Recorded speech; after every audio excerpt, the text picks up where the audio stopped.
Welcome back. You're watching Buy Now, Sell Now. Let's focus in on Rolex Rings. The case for this chat is a growth outlook. We're looking at the segmental growth. We're looking at the export-domestic sales mix, and also the focus that the company has on reducing its carbon footprint. Now, we're joined by Hiren D Doshi, who is the Chief Financial Officer of the company. And thank you so much, Mr. Doshi, for taking the time.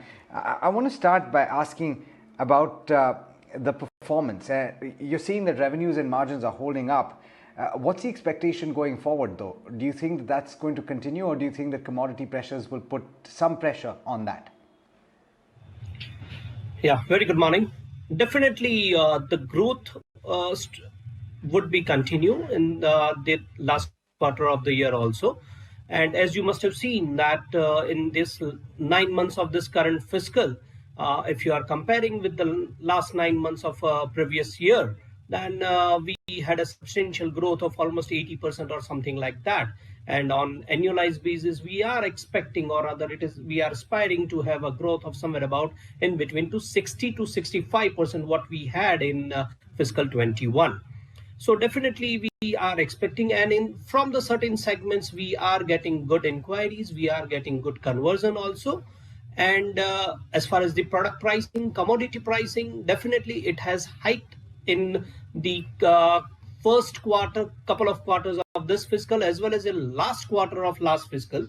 So it has already been placed in, and we have an arrangement with our customer that it would be passed through on a quarterly basis with our customers. And as majority of our revenue from overseas, we would be able to pass it through 100%.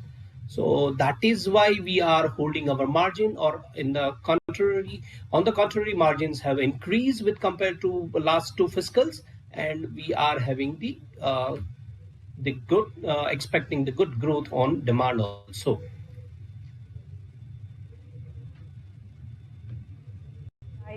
Good morning, Mr. Doshi. This is Cheryl also joining in the conversation, and it's good to hear that you're expecting to see growth on the demand front as well. Your company not only caters to the automotive industry, but a lot more other segments as well. So which segment is actually currently supportive in demand, and how do you see it going ahead? Also, if you could tell me which one will help you more when it comes to demand front in the times ahead. Very true, madam. We are not only into a particular segment. We are catering to the various applications, to the various usages, to the various industries. If I'll tell you that we are supplying to the industrial applications, to the heavy commercial vehicles segment, then apart from that, a windmill segment, then a passenger vehicle. When I say passenger vehicle, that starts from two-wheeler to four-wheeler. Again, in four-wheeler, there are few segments which is a station wagon kind of vehicle, as well as the passenger car segment. If I'll tell you, almost 35% of our revenue that comes from commercial vehicle segment, then another 30% of chunk that what we are getting from that off-highway vehicles, heavy commercial vehicles, and industrial applications, and to the extent of 35 to 38% from the passenger vehicle segment. And would like to inform that we have already started catering to the electric vehicle segment also. So in this current fiscal, we are almost touching 7% of my revenue would be of electric vehicle, and that would be continuing to grow in next fiscal also. Mr. Doshi, you appear to be quite bullish on the growth prospects. Could you give us a sense of what the debt position is? Where does it head in the new financial year? Do you have any targets with respect to that? How do you expect to fund your future capex plans? What are the plans there?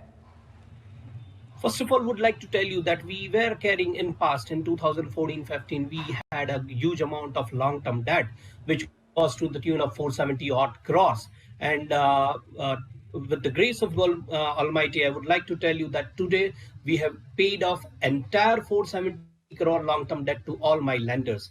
Apart from that, there is a marginal debt which is there on my balance sheet, that is 27 crore rupees as of now, which is a COVID loan what we have taken last April 21. And that again we are planning to pay off in next fiscal and maybe 1.5 fiscal or so. So definitely my cash flow, operating cash flow has drastically improved, and it has also helped me that the substantial capex we already did as far as our forging capabilities are concerned. So we do not foresee any kind of huge capex for next couple of years, though we are already in process of installing ground mounted solar project, wherein the capex would be to the tune of 50 to 52 crores.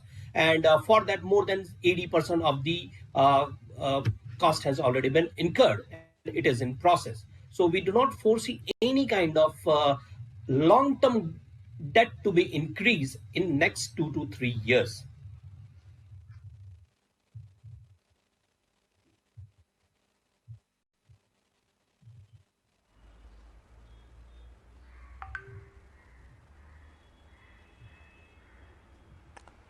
Right, Mr. Doshi. Let's move on and let's talk about what else is the road ahead for your company. What sort of targets can you give us? Can you help us with any targets that you have set in mind for the year coming ahead?